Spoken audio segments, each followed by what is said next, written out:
আসসালামু আলাইকুম দর্শক, আজকে হলিধানি বাজারে রশিদ কাকার দোকান অনেক দেশীয় এবং সামুদ্রিক মাছ এবং লাল কালারের রুই মাছ দেখা যাচ্ছে। কাকার সাথে কথা বলে আপনাদের জানানোর চেষ্টা করব আজকে হলিধানি বাজারের মাছের খুচরা বাজার মূল্য। কাকা আসসালামু আলাইকুম। ওয়ালাইকুম আসসালাম রাহমাতুল্লাহি ওয়া বারাকাতুহু। কাকা, যে বড় সাইজের বিলাট কাপ আছে এগুলো কত কেজি করে ওজন? পাউডার মাছ কাকা এ মাত্র 350 টাকা পর্যন্ত হবে। 350 টাকা কেজি। কাকা ওজন আছে কতটুকু? 7 কেজি করে ওজন আছে। 7 কেজি করে ওজন, 350 টাকা কেজি। কাকা, যে পাশে একটা লাল কালারের মাছ, এটা কি মাছ? ওটাও একটা রুই কাকা। এটাও রুই মাছ। কোন জায়গার রুই কাকা? এটা বাউরের রুই কাকা। কোন বাউরের রুই? ওজন আছে কতটুকু কাকা? 4 কেজি করে ওজন আছে। 4 কেজি ওজন। কত করে বিক্রি করছেন? 400 টাকা বেচতেছি, একবারে 1 কেজি হবে 350 টাকা। 350 টাকা কেজি। আর এই পাশে বড় সাইজের খইসা আছে, এগুলো কত মাত্র আছে?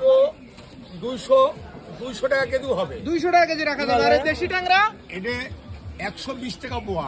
120 টাকা পোয়া, 480 টাকা কেজি। আর এই পাশে বড় সাইজের চিংড়ি, ওইটা চিংড়ি মাছ হলো আপনার 850 টাকা কেজি। 850 টাকা কেজি। ইলিশ কত করে বাঁচছে? ইলিশ মাত্র 800 টাকা।